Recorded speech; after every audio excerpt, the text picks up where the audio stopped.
পরিবারের সবার নাম বাদ গিয়েছে এসআইআরে। ভোট দিয়ে ফেরার পথে বাড়ির একমাত্র ভোটারের মৃত্যু হয়েছে কেশপুরে। জানা গিয়েছে, পশ্চিম মেদিনীপুরের কেশপুরের 12 নম্বর সরিষাখোলা গ্রাম পঞ্চায়েতের দীঘা বুথে ভোট দিতে গিয়েছিলেন বছর 50-এর ইসরাতান বিবি। ভোট দিয়ে ফেরার পথে হঠাৎ করেই মৃত্যু হয়েছে তার। ইসরাতানের বাড়ি কেশপুরের সীমা কেরিয়াতে। ইসরাতান বিবির স্বামী জানিয়েছেন, এসআইআরে পরিবারের 4 জনেরই নাম বাদ গিয়েছে, একমাত্র তাঁর স্ত্রী ইসরাতানের নাম ছিল।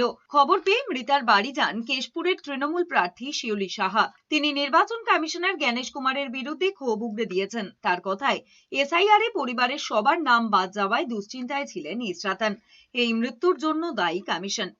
প্রচন্ড টেনশনে ছিল। স্বামী আবার সঙ্গে গেছে, ওকে ঢুকিয়ে দিয়ে স্বামী বাইরে।